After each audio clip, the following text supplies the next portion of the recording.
Hello friends, मैं doctor नीलम आपका अपने चैनल स्टडी एंड रिसर्च में स्वागत करती हूँ। फ्रेंड्स, हम अब स्टडी करने जा रहे हैं डिस्क्रिप्टिव वे में। अगर आप हिस्ट्री की टॉपिक वाइज स्टडी करना चाहते हैं डिस्क्रिप्टिव वे में, तो यहाँ पर मैंने कंप्लीट स्टडी कराया हुआ है। और कंप्लीट स्टडी करने के लिए आपको जाना पड़ेगा डिस्क्रिप्शन बॉक्स में। वहाँ पर डिस्क्रिप्टिव स्टडी के नाम से प्लेलिस्ट क्रिएट किया हुआ है, लिंक दिया गया है। लिंक के माध्यम से आप इन सभी वीडियोस को देख सकते हैं। अभी तक जो 105 वीडियोस हो चुके हैं आज को मिलाकर, तो उस वीडियोस को देखिए, उससे आपको बहुत ज़्यादा फ़ायदा मिलेगा। इस तरह का वीडियो पसंद आता है तो लाइक शेयर सब्सक्राइब करें। सब्सक्राइब करने के बाद बेल आइकन की घंटी को ज़रूर प्रेस कर लें, ताकि इस तरह का वीडियो मैं जब भी अपलोड करूं उसका नोटिफिकेशन आसानी से आपको मिल सके। तो चलिए अपनी स्टडी पर आ जाते हैं। और आज जो हमारा टॉपिक है वो है भारतीय संविधान का दर्शन। प्रस्तावना में क्या है? हम भारत के लोग एतद द्वारा इस संविधान को अंगीकृत, अधिनियमित और आत्मसमर्पित करते हैं। प्रस्तावना में है, जिन आदर्शों को लेकर किसी संविधान को निर्मित किया जाता है, वही आदर्श उस संविधान की दार्शनिक नींव होते हैं। भारतीय संविधान के दार्शनिक आधार का उल्लेख संविधान की प्रस्तावना में किया गया है, जो कि भारतीय संविधान की भूमिका भी है। फिर आगे है, यद्यपि प्रस्तावना संविधान का अंग नहीं है और ना ही इसे न्यायालय में कानून का दर्जा प्राप्त है, लेकिन इसका सर्वाधिक वैधानिक महत्व है।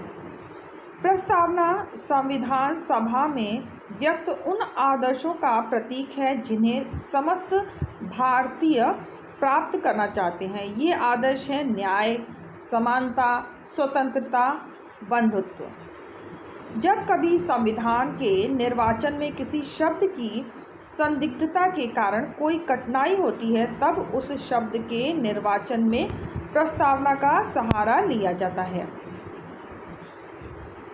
संविधान की प्रस्तावना को संशोधित किया जा सकता है, ऐसा मत न्यायालय द्वारा व्यक्त किया जा चुका है। भारतीय संविधान की प्रस्तावना को संशोधित कर 42वें संविधान संशोधन अधिनियम 1976 द्वारा इसमें समाजवाद, पंथ निरपेक्ष तथा अखंडता शब्द को अंततः स्थापित किया गया। तो 42वें जो संविधान संशोधन हुआ है, क्या क्या शब्द जोड़े गए हैं, इस पर काफ़ी क्वेश्चन बनता है। तो क्या जोड़ा गया है? समाजवाद, पंथ निरपेक्ष और अखंडता शब्द को अंत में स्थापित किया गया है। इसके बाद प्रस्तावना की भाषा देख लेते हैं। हम भारत के लोग से स्पष्ट है कि देश के संविधान का स्रोत और कोई नहीं अपितु स्वयं भारत की जनता में है। फिर प्रस्तावना में प्रयुक्त गणराज्य शब्द इस बात का उद्योतक है कि देश का प्रधान जनता द्वारा ही निर्वाचित होगा, यानी जनता द्वारा ही इसमें जो नेता हैं वो चुने जाएंगे। फिर आ जाता है भारतीय संविधान के स्रोत। ये भी बहुत इम्पॉर्टेंट टॉपिक है। भारतीय संविधान निर्माताओं ने विश्व के प्रमुख संविधानों से तत्व एवं सिद्धांत को बिना संकोच ग्रहण किया, जिनसे भारतीय सामाजिक, आर्थिक तथा राजनीतिक परिस्थितियों का संतोषजनक समाधान किया जा सके। दीर्घ काल तक ब्रिटिश उपनिवेश रहने के कारण दीर्घकाल तक ब्रिटिश उपनिवेश रहने के कारण स्वतंत्र भारत के संविधान पर ब्रिटिश शासन प्रणाली की स्पष्ट छाप दिखाई देती है। भारतीय शासन अधिनियम 1935 के संघीय व्यवस्था, संसदीय शासन व्यवस्था, राज्यपाल का पद, संघीय न्यायालय की शक्ति, आपातकालीन शक्तियाँ आदि को ग्रहण किया गया था। ब्रिटेन ने संविधान से संसदीय शासन प्रणाली कानून बनाने की प्रक्रिया एकल नागरिकता विधि के समक्ष समानता ब्रिटेन से लिया गया। और अमेरिका से क्या लिया गया है? अमेरिका के संविधान से संघवाद, न्यायपालिका की स्वतंत्रता, न्यायिक पुनरावलोकन, राष्ट्रपति का प्रत्यक्ष निर्वाचन, मौलिक अधिकार, सर्वोच्च न्यायालय तथा उच्च न्यायालय के जजों को हटाने की विधि। तो इस पर काफ़ी प्रश्न बनता है कि ब्रिटेन से क्या लिया गया है, तो अमेरिका से क्या लिया गया है, तो ये थोड़ा सा टॉपिक ध्यान रखिए। आयरलैंड के संविधान से राज्य के नीति निर्देशक तत्व, बहुत ही इंपॉर्टेंट है, नीति निर्देशक तत्व लिए गए हैं आयरलैंड से। राष्ट्रपति की चुनाव प्रक्रिया, राष्ट्रपिता द्वारा राज्यसभा के सदस्यों का नामांकन। फिर कनाडा से संविधान से संघीय व्यवस्था जिसमें सशक्त केंद्र की व्यवस्था है तथा अवशिष्ट शक्ति केंद्र में निहित हो। ऑस्ट्रेलिया के संविधान से समवर्ती सूची का प्रावधान किया गया है।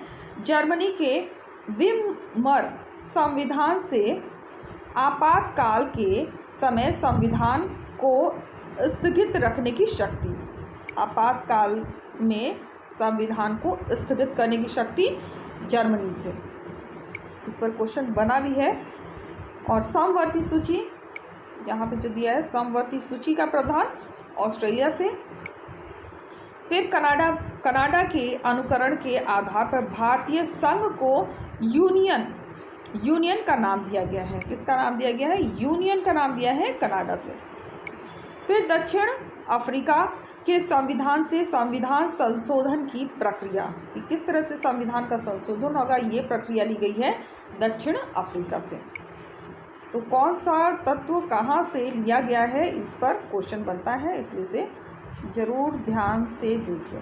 फिर आगे चलते हैं। भारतीय संविधान की विशेषताएं क्या हैं? नंबर 1 है निर्मित, लिखित एवं विश्व का विशालतम संविधान। इसकी सबसे पहली विशेषता है,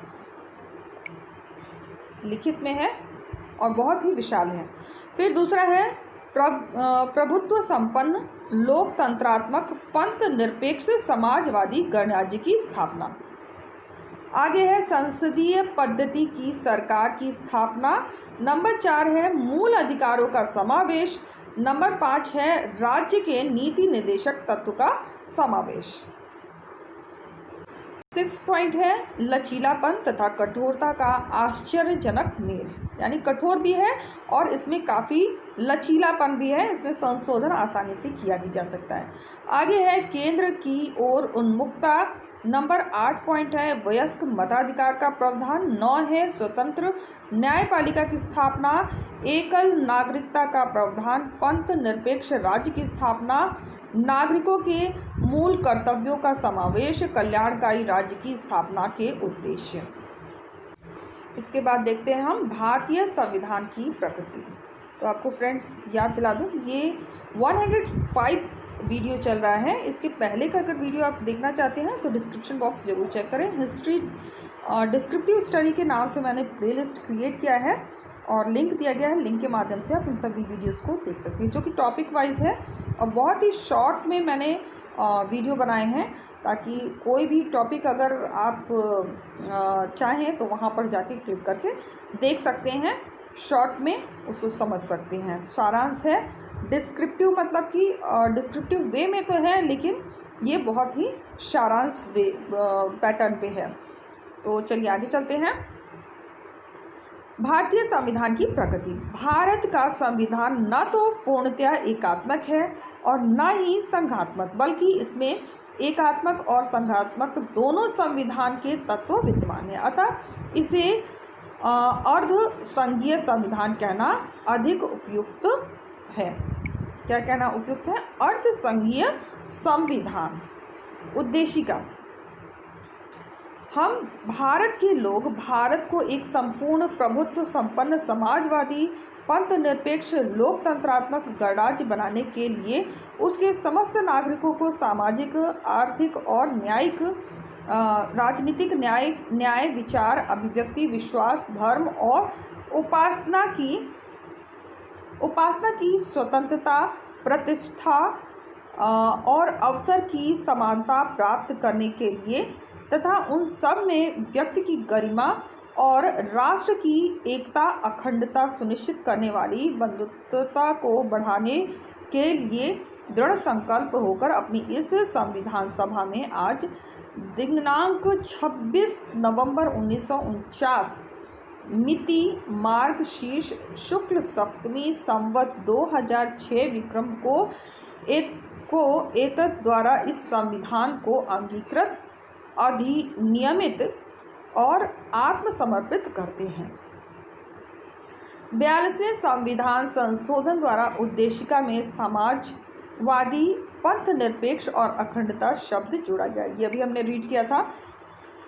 42वां संविधान संशोधन बहुत ही इम्पोर्टेंट है और इसके वर्ड जरूर याद रखिए, समाजवादी, पंथ निरपेक्ष और अखंड शब्द। संपूर्ण प्रभुत्व संपन्न से तात्पर्य है कि संविधान के